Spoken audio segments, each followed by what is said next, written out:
But good afternoon, everyone. Firstly, I'd like to say welcome and thank you all for joining us at this online discussion today titled Getting into Construction with Gradfeed, where we're going to touch on a variety of different topics, including routes into the industry. There'll be a bit of commentary on the West Midlands as a region and all the exciting things that are going on. We're going to hear from students, recent graduates and professionals alike, all around what you as students can be doing now to give yourselves the best chance of making your first steps into the industry. So my name's Gerard McVeigh, and along with my co-founder Robert Hall, who will be walking you through the Gradfeed system later on, we've teamed up with the West Midlands Combined University Network of Wolverhampton, Coventry and Birmingham City Universities. And I just want to say thank you to the WMCU for helping us to collaborate and put this event together. So as I said, we've got a tight agenda to stick to roughly an hour. We'll sort of aim to stick to those timings as best we can. So I'd just like the panelists to be conscious of that when they're sort of speaking and giving their input. So students, if you've got any questions for the Q&A section, just after the panel discussion, please type them into the comment box as we sort of go along. And also just to let you know that the event will be recorded and as a public platform, so please don't obviously sort of share any personal information. So let's start things off. I'd like to welcome the opening remarks from Gareth Bradford, who's the Director of Housing and Regeneration at the West Midlands Combined Authority. Thanks very much, Gerard. Can you just remind me, Gerard, just how long, so that I don't overspeak for the... Yeah, we've sort of got roughly a 10-minute sort of, 8 to 10 minutes, Gareth. Perfect. Well, good afternoon, everyone, first of all. Great to be here. My name's Gareth Bradford. I'm the Director of Housing and Regeneration at the West Midlands Combined Authority. And I oversee a programme which is the biggest brownfield regeneration programme in the country now. So we deploy about £500 million of public funding into major brownfield regeneration projects across the West Midlands region. Just to give you a bit of a flavour of the different roles that we do, and it's important because one of the things I guess I want to try and get across to you is I genuinely think this is the most exciting region to be in at the moment in real estate, construction and regeneration. I think it's an incredible place to work. I feel immensely privileged to work here in our region. So the big things we do in the West Midlands Combined Authority, we deliver major regeneration projects. So projects like our work with Urban Splash at Icknield Port Loop in Birmingham, that I'm sure many of you have seen. We do a lot of work with industry where we convene and broker task forces. So we've got a task force on commercial property. We've got a task force around residential, around public land, around zero carbon, which is a huge area for the industry at the moment. How are we going to respond to climate change? We directly invest millions of pounds in unlocking stalled sites. We drive innovation. So I've just been at our Housing and Land Board this morning, and that board has agreed the next step in setting up a new affordable housing delivery vehicle where we will put in land and we'll put in some investment, and the private sector and housing associations will put in some private sector money, where we want to be the leading region on advanced manufacturing and construction, so modular construction of homes and buildings, and the leading region on zero carbon. We buy land ourselves, we dispose of land ourselves, so very active. We lobby government, so in a recent government funding round, we secured £24 million of the £40 million available nationally. And obviously we support partners across the public, private and other sectors in making bids to government and delivering the results on the ground. And just to give you a sense of that, so housing delivery in the region has nearly doubled within 7 years.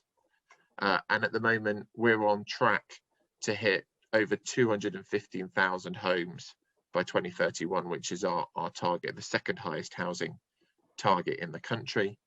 And in terms of our funding of that £500 million, we've got a big fund for grant, which is so important in this region because it means that we can go and genuinely remediate sites, genuinely clear sites, and then develop them for exemplar new communities and new homes, new commercial premises. So it's really exciting place to work. The scale is huge. The scale of activity that's happening in our region, obviously facilitated by things like 5G that's coming on, by HS2 that's coming down the line, and obviously continued work around devolution and the like. So I guess my call to you was, and I've been working in the Combined Authority since 2018. My previous roles were in London and down in the southwest of England. I think the culmination in our region of the work, the funding we've managed to secure from government, which is hundreds of millions of pounds, the extent of brownfield land supply, which means we can genuinely be a leader nationally, hopefully internationally, in brownfield regeneration. And we're really seeing the results of that now. We're seeing schemes like Cavendish House, which was a terrible eyesore in Dudley, actually turning into development. We're seeing schemes in Walsall like Harvest Time and Caparo really coming out of the ground. And we're building back better post the COVID pandemic. So all those things, I think, should give you all real confidence that of all the regions you could choose to work in real estate, construction and regeneration, the scale of the opportunity here is tremendous. The scale of the public-private partnership working is great. We are a real trusted partner of government, and we're a trusted partner of industry. So we secured the biggest housing deal of any region from central government. And what makes me really excited coming to work is that we are turning those results into reality in terms of real homes, real commercial premises on site that people can live and they can work in. And that's why I come to work. I come to work to see results and see delivery. And I think it's great. And we're also doing stuff that hasn't been done anywhere else. So the things we're doing on advanced manufacturing and construction, the things we're doing on zero carbon are really, really exciting. And we're joining up skills, transport and housing in a really integrated way. So it's really, really exciting. So I hope you have a tremendous conference today. I've been really delighted to be the first speaker on the panel and looking forward to the rest of the session. Thank you very much. Perfect. Thank you, Gareth. Really, really interesting take there, and all the exciting news that's coming to the region. So if we move on to our panel discussion, where if I could just ask each of the panelists to briefly introduce themselves, along with perhaps their thoughts and observations around the West Midlands region as a whole, perhaps with insights on how they got into the industry, any tips from their experience around recruitment and selection, and then also a bit perhaps on professional development once students have found a job. So first up, could Dr. Paul Hampton, would you like to kick things off? Yeah, so thank you for that indeed, and delighted to hear sort of Gareth's contribution there, which ironically I'll be sharing at another event later, because it's a fantastic place to be at the moment, the West Midlands, and there's lots taking place. So from my point of view, my name's Paul Hampton, or Dr. Paul Hampton if you wish, and I feel honoured to have worked within the region for many years in industry. And I personally studied at the University of Wolverhampton back in the day. And importantly, what has allowed me to sort of develop students' profile has been that opportunity to bring that skill set, share that skill set into the sector, and obviously assist and promote their future sort of pathway into education and further then into employment. For me, just very quickly, there's three things I'd just like to mention. In any student, it's very much driven by education. So if people can secure education, that's massive. If they can secure the employment, that's the second sort of part of the equation. And then if I can then take them towards professional body membership, what that does is that provides that access to a global community, and the realization that actually what they do is very similar to what lots of other people do across the world, and it gives them that global exposure. So that's all I'd just like to add at the moment, because I know it's a panel discussion. So maybe if I could call on Rachel, who's one of our past graduates and fantastic in the workplace, just to share a few thoughts as well, please. Thanks, Paul. So I'm Rachel Torr. I'm an assistant build manager with Wilmot Dixon Interiors. I've been in the industry for nearly 12 years now. Started as a plumbing and gas fitter at the age of 16. So anything you could have done or seen, I've probably done it. I agree with Paul. It really does start with your education. Starts with the University of Wolverhampton.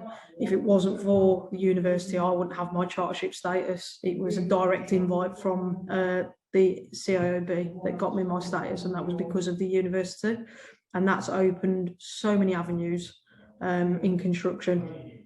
In regards to the Midlands at the moment, you could pick your job. There's so much work, there's so much coming through. It's unreal. There is so much to do. There's a lot of regeneration, there's a lot of new build going on. And obviously with everything that's gone on in the past year, there's a lot of buildings that are going to have a change of use. So think future, because if things do carry on as they are, that's going to open up more work as well.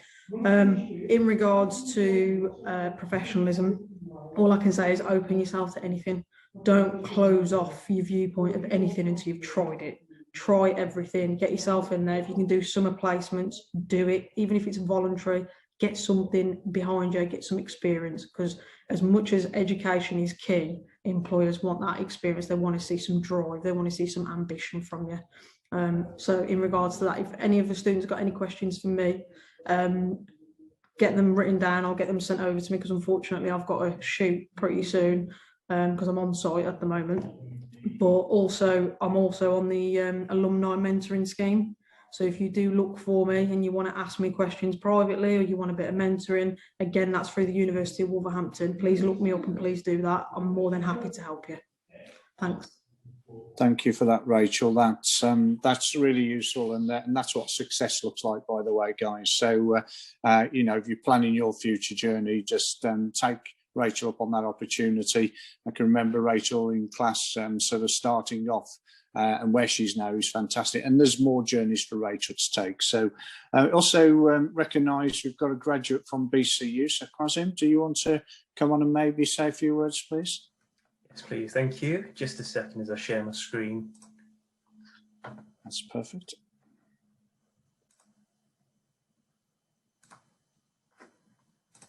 Hopefully you can all see my screen. My name is Qasim Katak. I'm currently an assistant quantity surveyor at Ryder Levett Bucknell. So a bit about myself. I started my career in May of 2018 as a full-time student. That entailed joining a main contractor, an international main contractor at the time, as a trainee surveyor, and ultimately using that to step up in the industry over time. That would lead me on to several other ventures, including an opportunity to work as a freelance quantity surveyor in 2019. And subsequently got me an opportunity to work at Ryder Levett Bucknell. Truly grateful to be working with this international firm. And indeed, it did set me up to be in a position where I had offers from several very well established international firms. So currently, I'm a final year quantity surveying student at RLB, at Birmingham City University, and an apprentice quantity surveyor at Ryder Levett Bucknell. I largely offer quantity surveying and employer's agent services, but I have also offered project management services on an international framework and contract administrator services on various other types of contracts. So I've worked predominantly within the United Kingdom, but I also have experience working in Saudi Arabia and Italy, and I've missed somewhere. I've also spent time in the Dubai office in the Middle East. So a lot of the work I do is around the education sector. I work with various colleges, schools, secondary schools to deliver new builds and refurbishment projects. Definitely doing a lot of work in the region, be it Coventry, Wolverhampton, the West Midlands at large. I've been nominated for a few awards throughout my time, including the RICS Young Surveyor of the Year Award, the Regional Outstanding Apprentice of the Year Award, and just a few others. So that's a bit about myself. This is just a few images to highlight the experiences that I've had, you know, within the region, awards that I've picked up, times that I've spent both here and in other countries. And it's just a showcase of how brilliant the construction industry is. It's certainly a place where, sure, you know, we do experience the projects and the serious nature within them, but we also have time to have fun, have time to interact and engage, and certainly support the next generation as they step up and look to make an impact in years to come. So just a little screenshot of projects I've worked on. Regionally, I've worked on the interchange station here in the West Midlands. We offered cost management services, which entailed a bit of cost planning works. A bit of the same with Qiddiya City in Saudi Arabia. So that was largely a bit of benchmarking and cost planning as well. And similarly on the Palazzo Vendramin in Italy, I offered cost planning services too. So a bit closer to home, I've offered cost management and employers agent services on the Solihull School St Martin's merger, which received a bit of attention from news outlets. On the right, President Kennedy's sixth form, a current project that's a work in progress. We're currently on site and we have been for about 2 months now. And one of my favourite schemes is Solihull School Refectory, albeit a pretty small scheme. This was a £2 million canteen refurbishment. High tech, everything you could possibly imagine, and certainly a pleasure to work on. That's it from me. So thank you. Okay, thanks very much. And that's fantastic. Again, obviously, this is what success looks like and education. And we've worked a lot with RLB over the years, and it's fantastic. It really is exciting to see what you're involved in there, and exactly what we want future talents to do. So well done you, and best of luck with any future awards. Could we move to Alan then, please? And then we'll move to an employer, because I know you'll believe us, but we can hear them from an employer just to reinforce those messages before we move back to Gradfeed. So Alan, are you there? I am. Morning, Paul. Morning, everyone. And thanks, Robin and Jared, for putting this on. It's a real pleasure to be here. Just to introduce myself, my name is Alan Fattar. I'm Senior Account Manager at Copper Consultancy. So just to give you a bit of a brief background about what we do at Copper, we're a strategic consultancy partner with over 25 years of experience providing communications and stakeholder engagement support for highly complex economic and social infrastructure and major projects across the UK. So at Copper, we are purely focused on the built environment. So we work with some of the largest organisations in the UK and on some of the most complex and contentious projects, essentially helping to explain their benefits, to build understanding and create advocacy for these schemes. We work by building a deep understanding of the challenges that organisations face when carrying out these projects, and essentially marry them up with insight and empathy for the people and the stakeholders and communities that are affected. So we deliver campaigns that build acceptance and advocacy and essentially excitement around the world of infrastructure and construction, for which there's many reasons to be excited for when we consider the West Midlands at the moment. And often these are, in challenging political, social and environmental situations. So really trying to enable positive change and really securing buy-in for these groundbreaking developments as we are seeing, within the West Midlands at the moment. So we work with kind of infrastructure investors, major contractors, planners, lawyers, and we help organisations to understand the challenges and to help maximise opportunities when carrying out these schemes. So we devise and deliver communication strategies and engagement strategies which help to protect and enhance the reputation of organisations, often operating, as previously mentioned, in difficult political climates, but also in highly competitive environments. So we essentially work at the centre of multidisciplinary teams to deliver tangible results that create advocacy for major infrastructure and construction projects. So from initiation through planning and construction, through proactive communications and meaningful engagement, we build understanding of projects that maximises advocacy and perhaps most importantly provides an added social value piece as well, which is something that's really coming to the fore, as mentioned in the government's construction playbook that was issued last December. So we like to highlight each project's importance in the context of the local region and national needs and how they help to improve people's lives. And just a bit of a background to me, as everyone else has done, I've kind of worked with construction firms or contractors for a number of years now, similar Similar to Qasim, I was actually in the Middle East, so I worked in the likes of Iraq and across the Emirates, working with international companies in very volatile regions, but really kind of giving them that local know-how, hence why the communications and the engagement. I suppose you could bill it as the softer skills were very much needed there. And these skills are very much transferable. Being born and brought up in Birmingham, it's a real pleasure for me to kind of bring those skills back that I've acquired internationally, excuse me, and to implement them and use them on projects. I, for example, work with the Langeroog and Murphy joint venture delivering the phase one, or the phase one works in Area North for HS2. So it's a real thrill and pleasure to bring that kind of experience that I've acquired over the years, bring it back to my home city. And Qasim, it was good to hear you say that you oversaw the refurbishment of the refectory at my old school, Solihull. It was in much need. So a job well done there. That's wonderful. That's wonderful. Thank you, Alan. Much appreciated. So just building on that then, delighted that we could bring an employer with us today just to reinforce the messages.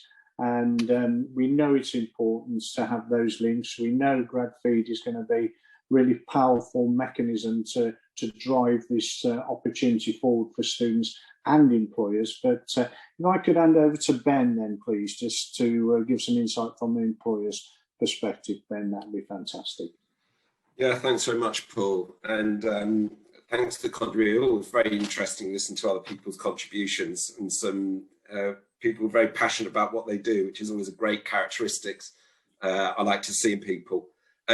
But, you know, Paul, you made some good points at the outset about education, employment, and then that professional membership. And I completely am behind that. From a personal experience, I was a QS by training, went to Birmingham Poly, as it used to be. So I know all about those that experience that you also had, Qasim. But, you know, it's a great grounding into the basics of some of the things that you'll go on to encounter in your sector, and a very important part of the process.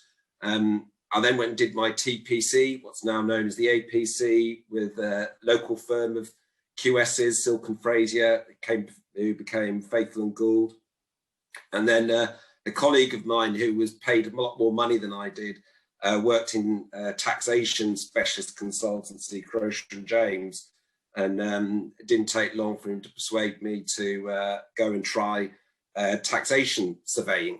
And I never really looked back from there. And that took me into a world of grant funding, financing, tax advice for large corporates, small companies alike, really just focused on helping the cash flow of those companies generate more funding for subsequent development. And then our firm, Croce and James, were taken over by Davis Langdon then by AECOM.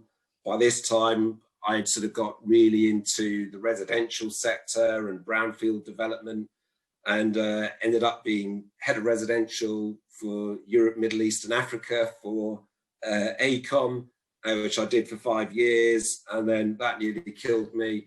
So I left the business and set up my own business, refocusing on the tax specialism that I've got, and currently enjoy relationships with the majority of the national house builders we advise, some of the major projects, regen projects in the country, Battersea Power Station, Nine Elms, big employers in the Midlands, St Mods and Severn Capital, people like that, to help them with their projects and the like, and feel blessed to have a great team of 10 people. One is a second-year student at Wolverhampton at the moment, and he's been a great addition to the team.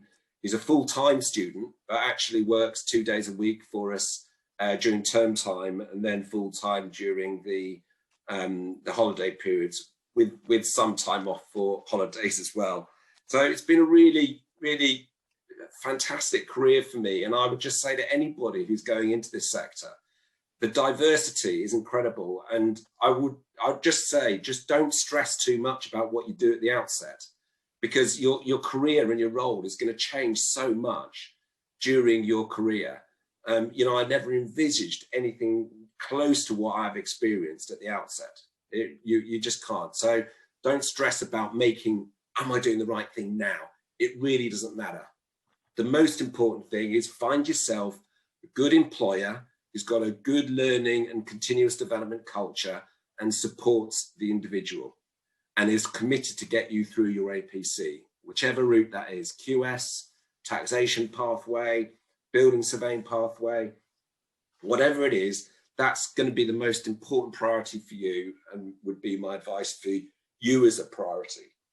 And then from an employer point of view, the knowledge to me, you know, if you come from Wolverhampton, it's a given. You're going to have had a good grounding in technology and some of the fundamental principles of the profession, and that's not a concern, it's a given. The things that are important to me as an employer are more about your personal attributes, your professional, what are called business behaviors.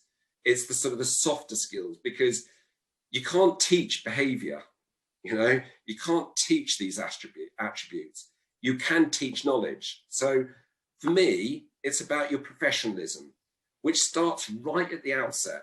How are you first engaging with the company? Are you writing a proper cover letter? Is it properly laid out? Are there any spelling mistakes? Is the grammar good? Make a good first impression, because it starts right from that day one. Are you making the right impression? And then the follow through, timely engagement, responding when you should do, doing what you say you're going to do, following up when you say you're going to follow up, and all that type of stuff. But then on the softer skills, I want to know your ability to build and sustain long-term relationships. So how are you going to actually evidence that to an employer? Addressing things like that would be a great help. I want to know you've got a passion for my business. I want you to research my business. I want you to understand my business. I want you to understand our vision and mission statement. And I want you to be able to come to me and say, I understand what you're doing, and I want to be part of your journey. I share your passion. That would be great. You know, as an employer, for people to come along and say that about your business would be great. And whatever business you go to, do that research, because you can really differentiate yourself by actually aligning your passion with their passion. And inquisitive nature. I love people with an inquisitive nature. Ask questions, come with questions. You're at the bottom of the rung when you join an organization. You've got lots of opportunity to ask lots of questions without being expected to know the answer. Take the opportunity and go for it. And then the last one, and if I leave you with anything, I would say the importance of self-awareness, you know, knowing your strengths. And I would make this recommendation that you go onto, and I've got absolutely no financial relationship with the company Gallup, but they have got an online tool called Strength Finder. And it's an aptitude test. It's online. You answer a range of disparate questions, and it will throw out an analysis of your top 5 strengths. You will find it incredibly empowering. It just reinforces to you an ability of how to articulate your strengths to a subsequent employer. And I would thoroughly recommend it as a way of holding that piece of the conversation. So yeah, hope that's helpful, and happy to take any questions. Okay, Ben, thank you very much for that. And I think very wise words as always, and just exactly what's required. And if you don't believe it from myself and others, you've heard it firsthand there. So I think that brings us spot on time. Ben, thank you very much for those, and students for your contributions there. So Gerard, I guess that leaves on time. Have we got time for questions, or are we doing questions at the end? No, I think we can move on to some questions, just to sort of keep the conversation going, really. Okay. So I suppose leading on to sort of a first discussion point, if we all just sort of want to chip in, but a big piece here from sort of Gareth at the outset there, through following throughout the whole, everyone's input so far. A big piece of what we're trying to get across today is championing the West Midlands as a really strong place for students to progress and make that first step from education into employment. So Paul, quite interesting from your position as president of the QSI and sort of the global network and the global reach that you've got, what for you, I suppose, is most exciting about where Birmingham and the wider West Midlands region is when it comes to construction as a whole, and obviously students making their first step here, and perhaps how's that changed to where we are today to perhaps where it's been in the past? Yeah, I think, and that's an excellent question. I think one of the key things is just to look historically where the Black Country and Birmingham were located. And, you know, as part of the Industrial Revolution, we were very much at the heart of providing innovation. We provide the goods and sometimes working in horrendous conditions, but we led the way and we provided the world with innovative solutions to lots of problems. So transportation, infrastructure, sort of materials, housing, lots of those things came through the region. We know obviously the name synonymous, whether we like it or not, with also football stadiums, and also its generation of people that not only then took those goods, but took them out to the world. So let's move that on a little bit. And what we've got now is we haven't stood still with this. We've kind of moved on a couple of industrial revolutions, and I'd suggest we're perhaps now in the fourth industrial revolution, which is again providing the sector with some of those innovative solutions. So again, you can see, and if I use Wolverhampton as an example, the university now, we deliver courses starting with inception and architecture and planning all the way through to demolition. And we're delighted as we enter this year to be on a 21-year birthday partnership with Hong Kong. And what we've been able to do is consistently take our education offer, which is one of the most powerful offers we've got around the world at the moment, and take that to different countries because it's well respected.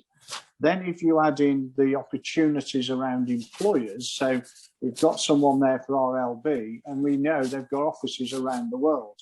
So you can see what's happening is that generation of younger students, or now more mature students, they've gone out into the world and they've applied their skills and traits and bought the global market to focus back on the region. For sure, international events like the upcoming games, that will have a massive impact again. But you can see with the airport, the infrastructure, the alignment with HS2 and various partnerships, which are global partners, and you add in there then the professional body association, you can see why people are now focused the spotlight back on the region and saying, right, okay, let's have a look what you're doing. And I think that's sort of led the way for students to go out and remove boundaries, push away barriers, and move sort of towards opportunities. So long may that continue. And I think your organisation will allow us to do that, and working with QSI as one of our partners, that would be perfect. So yeah, hope that continues. Great. And has anyone else got any, I suppose, you know, Alan and Kazim, you've had some time abroad and, you know, got a good overview of different cities and perhaps the landscape for younger people in this industry. Is there any sort of thoughts you guys would like to sort of bring in there?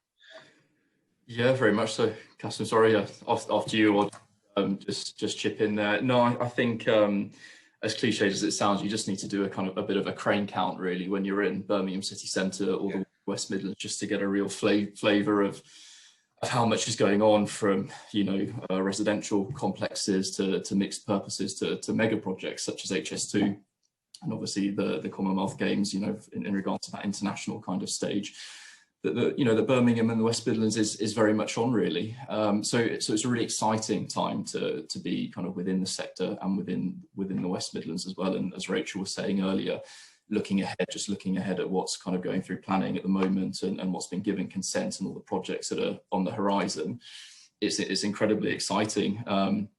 But in addition to that, it's obviously the sector as a whole. There's so much opportunity for graduates. There's the potential to really, as Ben was saying, you may start out in one discipline, but then you might quite easily progress into another with various internal training programs within some of the the major contractors and what have you. So yeah, I can't really stress enough just how exciting it is, and it's a very resilient sector to be in, to be a part of as well. So despite all the obvious kind of doom and gloom at the moment with the pandemic, there is a lot to be optimistic about, especially from a West Midlands perspective in the built environment arena.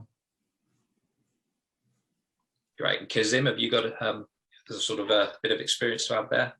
Yeah, just from more of a personal perspective, I'd probably take this. So I've worked, within various countries, within various organisations, and certainly amongst quite a few sectors, be it education, residential, sport, healthcare, infrastructure, industrial, whatever it might be. Most sectors I've generally worked within. And I think what I would say, certainly about the West Midlands, I've done various crane surveys, and you continue to see the number of cranes going up, rising, and the work's continuing to deliver, be it 103 Colmore Rows, be it any of the flagship schemes, be it the interchange station, and any of the projects generally.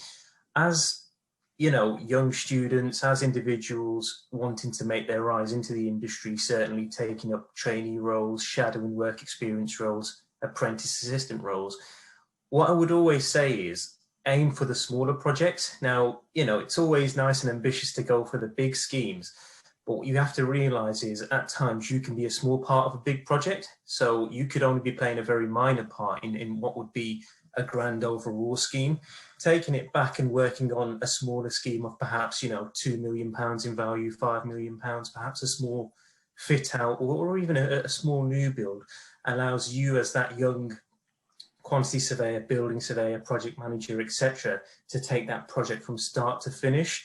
And certainly when you take that approach to a scheme, you're working on schemes of that value, the hands-on experience you get will far surpass anything that you get on perhaps a bigger scheme or an international project or a large framework or whatever it might be. So taking that time to hone in on particular parts of your craft and play a bigger part in a smaller project, if you like, helps you and helps you on your journey towards becoming chartered and developing your career. I think as young individuals aiming to get that experience, that hands-on approach with clients, developing those soft skills will hold you in good standing for a future in the industry. And just as years go on, sooner or later you will start to take those step ups as a senior or associate director perhaps and work on those bigger schemes. So that's the advice I'd impart from a more personal perspective. That's great. Really interesting.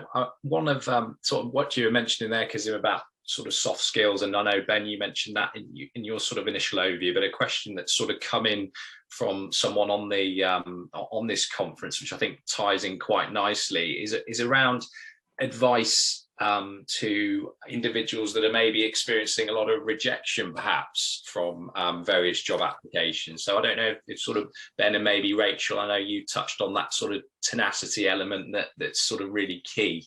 But Ben, from an employer's point of view, how would you obviously get CVs and you get interest, from students wanting to come and experience work the working world with yourself. How do you, what advice would you give to those students to deal with that and sort of build up their resilience, which is a key soft skill?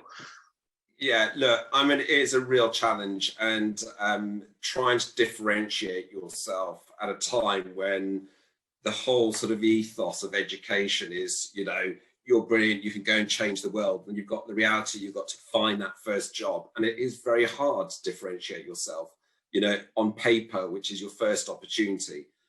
I think that when I receive CVs, I want to see something that's personalized to the opportunity, not just a general response that just looks like I've just lobbed you my CV as a speculative approach. Try and personalize it, do some research about the company, and then just say something where you believe you can add value as an individual to that organization. and just try and be that first hook where it gets the employer thinking, oh, actually, this person's clearly thought about this role and has identified where their particular strengths might apply. And I tell you what, whatever your strengths are, and everybody has got strengths, which is why that Strength Finder suggestion is so wonderfully empowering. I would certainly go and do that as a starter and get to know, be more self-aware about where you can add value to an organisation. And then it's about articulating those strengths around the particular opportunity. But make sure there's a proper job description, because a lot of jobs come out and it's not really clear, and it's completely okay to go back to the organisation and say, is there a proper job description so that you can present a personalised response to that job role? And that to me would be a very responsible and professional response. Great. I mean, Rachel, from your point of view, obviously, in more recent years, I suppose you've gone through the job application process, but dealing with those setbacks, and obviously, as we've said, it's a tricky market for students currently. What advice would you maybe give to current students looking to get that first work experience placement for a week or two, or if they are receiving unfortunate news on their applications? What sort of good advice to deal with that? Well, I agree with Ben.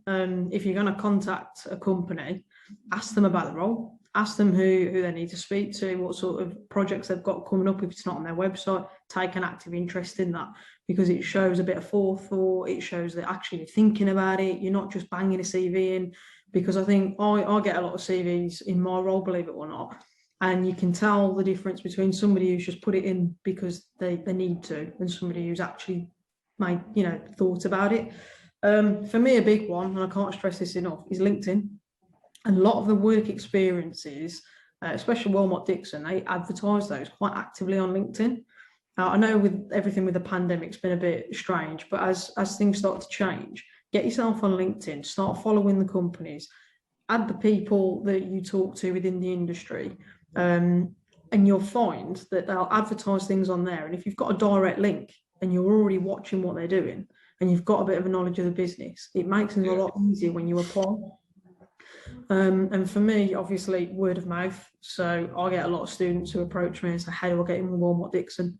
It's not that. It's more of you need to do your research. You need to put in some of the work. It's all well and good me putting your name forward, but I've then got to vouch for you. Does that make sense? So I've got to say about a complete stranger of a student, they're really good, they're this, that, the other.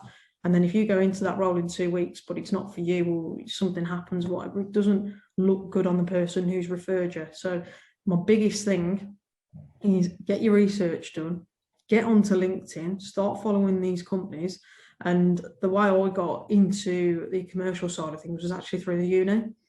So get over to I don't know if it's called the Hub anymore, but I know Ellie's watching and she'll be listening. I spoke to Ellie in my years as a student, and I said, what are your careers events? What can I go and look at? Who can I talk to? Get your face to the employers, get them to know you.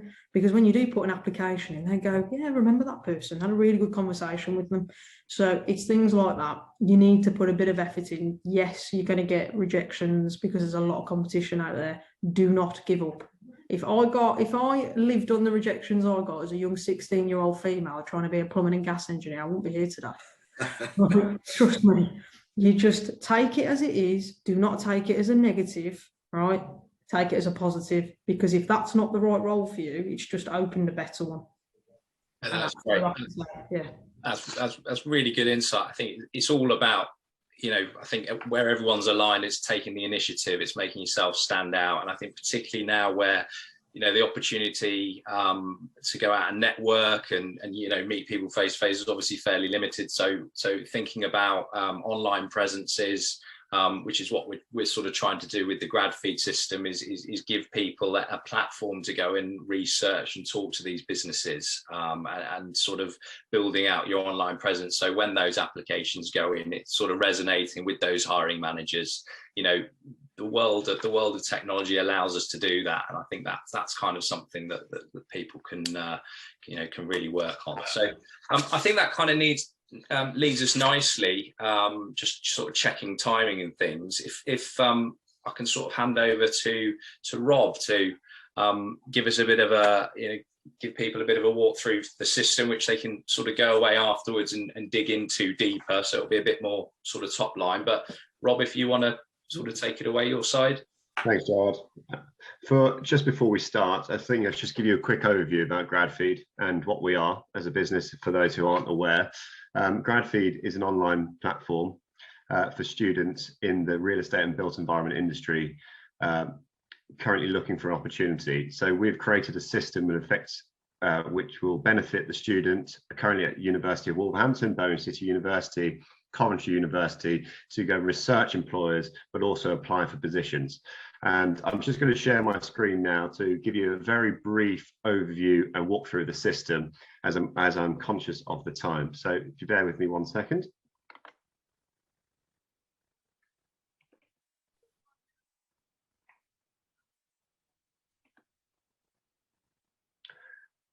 Right, so just so you're aware, so we are www.gradfeed.com, and you can visit us via any Google search engine, and you'll be welcomed with this page straight away. So hopefully you'll all be able to see my screen. You'll be able to see this navigation bar at the top, which is sign up, jobs, employers, hub, university. But equally, you'll see the main message here, connecting you to employers in the real estate and built environment industry. As I mentioned on here, this is a free online platform for all students. And it's something who, if you studied a RICS, RTPI, CIB, ICE, CAAV or QSI accredited degree, then we welcome those students. On the homepage, just as a quick run through, we have an announcement section here, which will automatically pull through the latest opportunities which have been uploaded onto the system. This could also mean you see announcements about latest articles. There could be latest guides which we've uploaded. Followed by that, you'll get a very quick overview of a few of the employers on the system. This will change whenever you're on the system. And then a quick brief overview of how it works. Create free profile, research employers, apply for jobs, and then hopefully at the end of it, you'll accept an offer. We have been joined today by Suleiman. Suleiman is going to be one of our latest Gradfeed ambassadors, and he will be a representative which looks after Wolverhampton University.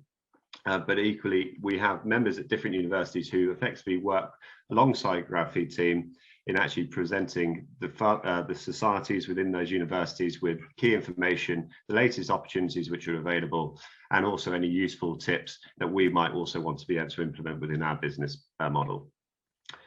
But the most important thing, this section here, I feel, which is before you sign up, you have access to what we regard as the hub. You can also get this from the top of the screen, but equally you can click hub here, and this will be very easy information about the industry in general. We'll have featured articles here. You can currently see some of the 4 which have popped up here, which are some of the mentions of between Gradfeed and the QSI. We've launched a global partnership with them in assisting students with the QSI accredited degree in the industry, especially within the UK, and having that international reach. We've also got some information about 6 job roles within property suited for all students. So talking about not having a linear sort of version of applying for positions within your course degree. You can look at opportunities which aren't necessarily following the same title as what you have.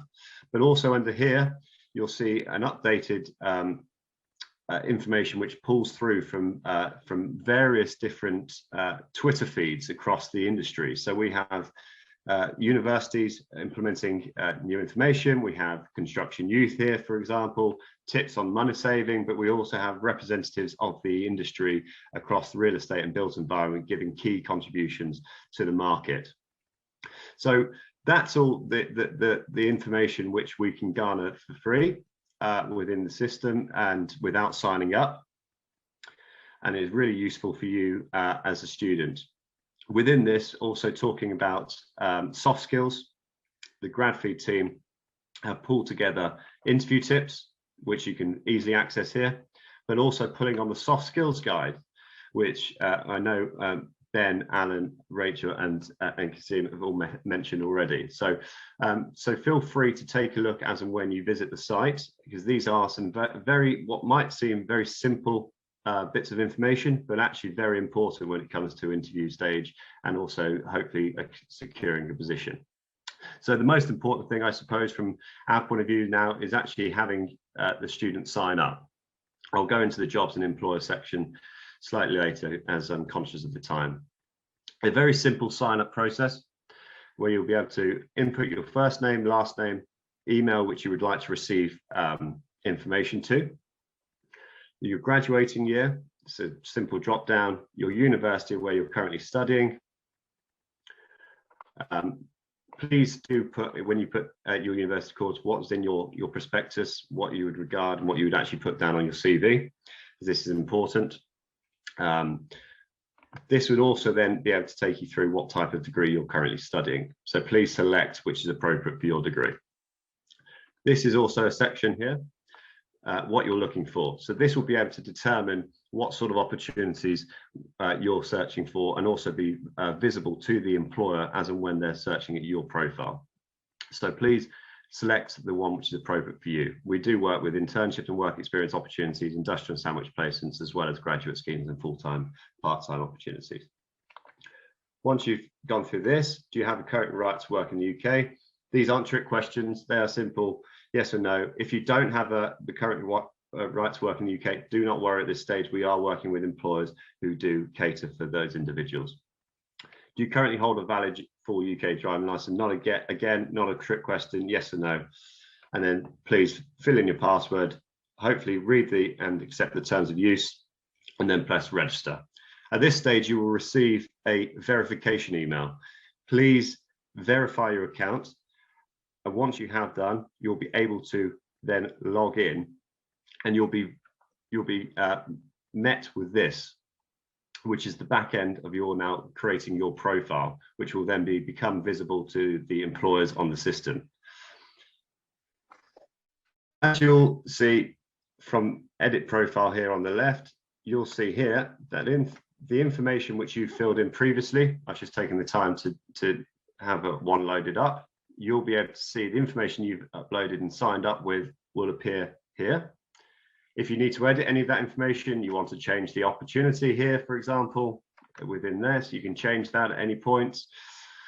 But also you then have the opportunity now to upload a default CV, a default cover letter, and a default profile image. It will be as simple as choose your file, select the file which you want to upload, and then click upload. This should feel relatively simple. So now going back to exactly what Ben was talking about earlier, we've tried to implement a bit of a process where you can bring your personality across.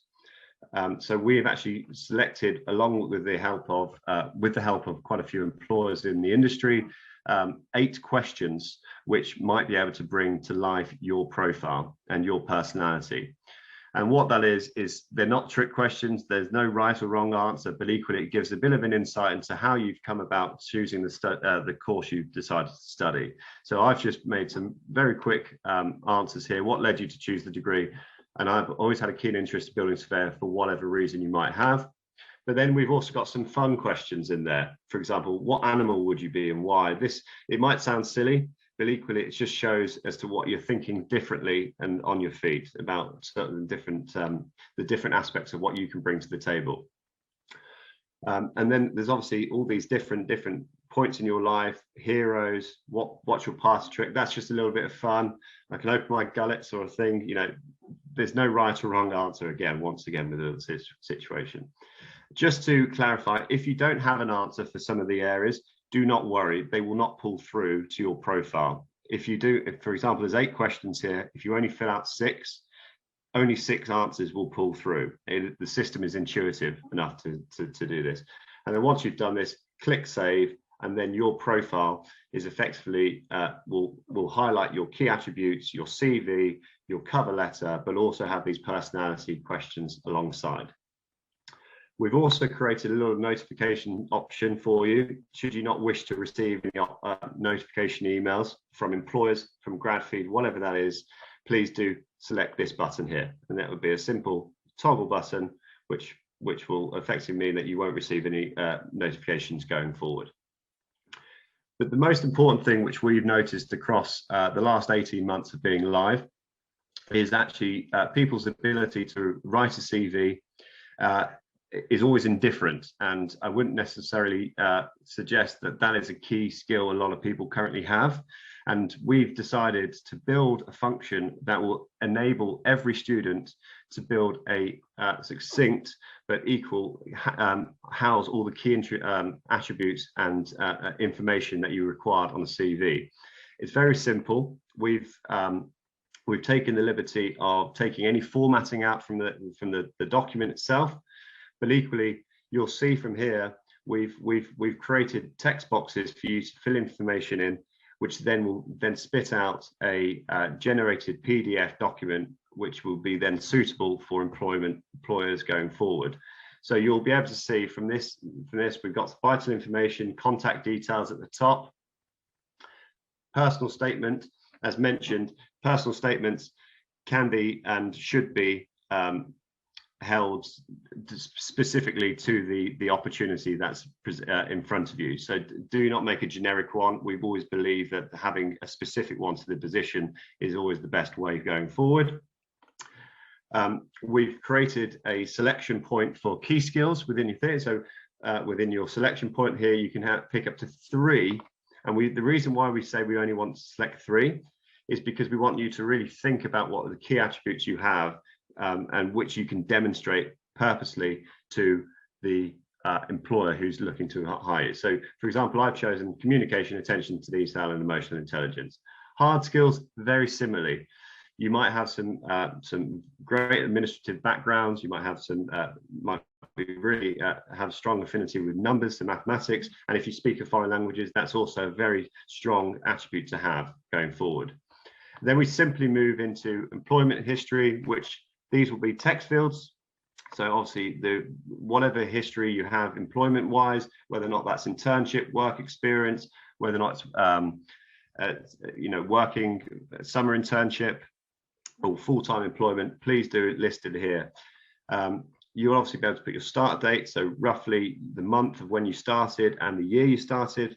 And if you're currently still working there, then obviously leave this tick still. But if you're not, take that away, and then you can fill in your end date as and when. The most important thing is actually to highlight some of the key achievements and responsibilities you had whilst at the business. So please do highlight 3 or 4 easy points as to what you can elaborate on as and when you have that interview with the employer. So I've highlighted 8 points there, which mainly about the Gradfeed system, but equally, if I wanted to add something more, I can simply press add achievement or responsibility, and I can type in something here. But then equally, if I then decide I don't want that later, I'll remove the row by clicking the minus here and remove. Then you can obviously add different types of employment further down here, and that is simply by clicking add employment. This now goes on to your education section. Now you've already filled in this information from your sign up process, so this will be pre-populated as and when you come through. But equally, we appreciate that some people might have 2 different universities and they might be currently studying a master's, so this might be latest, and you might need to add a further bit of education. So we have now created a selection field, which is either university or school. If you select university, you'll be able to then input your undergraduate degree as well as your master's. You'll be able to put your key dates, but also put the grades you've achieved. We also have created in your current position, whether or not if you're looking for a work experience or whatever that might be, we have created the capability of clicking grade as expected, as some of you might not have achieved the grade before actually applying for the position. We have selected a text box here which identifies your university modules. Now, again, if you decide not to utilize this text field, don't worry, it will not pull through to the CV. So I've done it again once again here. Modules I pulled through. You can see I've listed it as I've highlighted some of the key grades which I would have achieved by doing that course. And then I've also then just put in my college and school and gone through those details and highlighted what A levels I studied, what AS levels, AS studies courses I did, and also what GCSEs and the grades I achieved. Now, if you notice, I've actually typed all three of those descriptions in a different way. Now, this is purely to demonstrate that you can write it in whichever form you like. If you decide to write it like this, it will systematically list the like it is in here. If you want to comma separate things, this is as simple as that. But also, you can also bullet point, and this will be whatever you decide to choose. It will be pulled through to the CV. And then on top of here, you've got your extra qualifications. That could be anything from volunteering, hobbies and interests, self-explanatory, and then references. You can put available upon a request, but equally it's good to showcase some references of previous employers or individuals within universities such as Dr. Paul Hampton. Once you're happy with all the information you've put in there, and as everyone said previously, please do make sure that you've spelt everything correctly. Check the grammar is well thought out, and click save. At this point, that is now generating your CV in the background. So I've just clicked save. Now at this opportunity, I can preview generated CV. And what this does, if I click this now, it will open up a PDF version in a separate tab of the CV we have just created. And give you key information. Here's my name. Here's my number. You can contact me. Here's my email. Here's the personal statement which we've just created. Here's the key skills. There's my employment history. There's all the different types of roles I've worked upon. Here's my educational background. There's my qualifications I've currently got, hobbies and interests, and references. Now, this is a really good standpoint for a good template for any CV going forward, and any employer will be happy to receive something as detailed and structured as what this is. Now, if you're happy with that CV and you want to use it as your main CV going forward, you can simply click Set as Default CV, and that CV now will be defaulted against your profile and will be viewed by employers as and when they view your profile. So once all your information is inputted at the back, I won't go into too much detail, but equally, what everyone's been mentioning earlier on the discussion, there are opportunities for you to research employers. So if I click employers at the top here, it will take you through to an employer section of some of the companies we have worked with over the last 12 months. So you'll see a variety of different companies in there. You'll see estate agents, you'll see built-in construction-led businesses, you'll also see house builders, but you also see predominantly real estate businesses who have construction, who look at students from real estate backgrounds to rural backgrounds, construction backgrounds, and we'll also be able to highlight the type of opportunities they have available to the student. Within this, you'll be able to research business. So I'm just going to, for the purpose of today, just quickly click on ACOM and just highlight to you the information that you can garner from their profile. So they have a little video over here. They they're typically recruits construction students. There's some fast facts about the business. Then you can a little bit more information about them, which will give you an overview again with a different video, who they are, read the documentation, what we offer. So they'll talk about the different types of graduate program, etc. What sort of event, what CPD is involved. Then we've got some testimonials from individuals within the company telling us about their experiences and what they've done previously and how they've achieved the position they have. On top of that, we have office locations.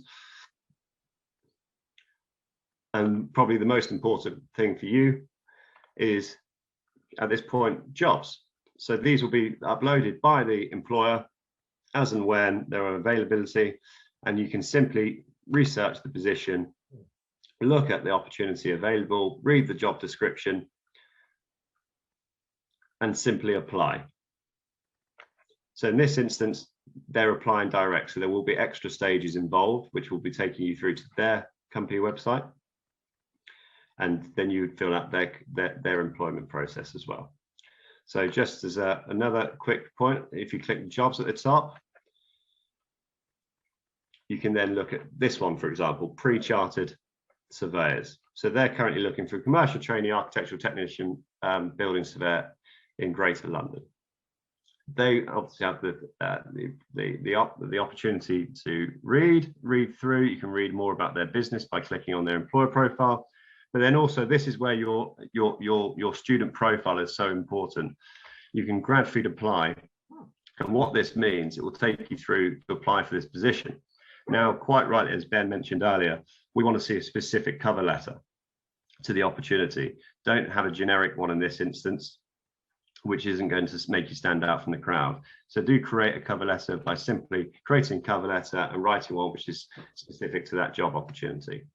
You'll then be able to continue, which will take you through to the CV section, which you can upload a new CV or reuse the CV which we've just generated in the background. If you've uploaded all this information, simply click next. Simply click next, which is down here, and it will take you through to the apply. Press apply, and that will go in the direct inbox of the employer on the site. And at that point, the employer will be able to review your profile, your personality questions, your CV, and will be able to contact you directly via the system. You'll be able to see any communications you have with employers via your inbox here, and you'll receive an email information from them. For example, let's just say this one. This is one tried earlier. Dear Rob, I really like the look of your profile. Would you be interested in having a further discussion about the role? Kind regards, recruitment manager. And if you'd like to say yes, you can simply reply, and that message will go back into the inbox of the employer. And hopefully you can then set up a further meeting. So I appreciate that has been a bit of a whirlwind of a demo, but equally, hopefully you've understood and how intuitive the system is and how simple it is to use. It's very simple to log in, sign up, and more opportunities will appear in the coming weeks and months. As everyone's mentioned, the pandemic has taken away quite a few opportunities for graduates for the time being, but equally everything is looking better for the area, the Midlands in general, and more opportunities will present themselves in the near future. So hopefully you've understood that, and if there's any more questions, there is a slide at the end of it which you can direct to. Thanks, Rob. And just that was a really good overview. If we just sort of whip on to Solomon just for some closing remarks, that'd be great. Yeah, good afternoon, everyone. I'd like to give a special thank you to Gradfeed and the University of Wolverhampton for giving me this opportunity. It was very inspiring today because you have a different caliber of people. I've also learned something because I'm a second-year student studying quantity surveying at the University of Wolverhampton. So I've taken very useful information, and I will be contacting various members that were in this conversation. I think it's a good way for everyone, no matter if you're a first-year student or third-year student, because it just gives you an early insight. And I wish I had this early insight during my introduction to the built environment. To cut it short, if there's anyone that needs any assistance or help from the University of Wolverhampton, studying quantity surveying, building surveying, anything from the built environment, please do not hesitate. Give me a shout. I'll always try and help where I can. And I'm always communicating with Ellie from the placement team, with Paul Hampton and various members in the surveying team. I'll leave it as that. And once again, thank you for inviting me during this conversation. Cheers. Great. Thank you. Thanks very much, Solomon. And thank you all to our fantastic contributors today.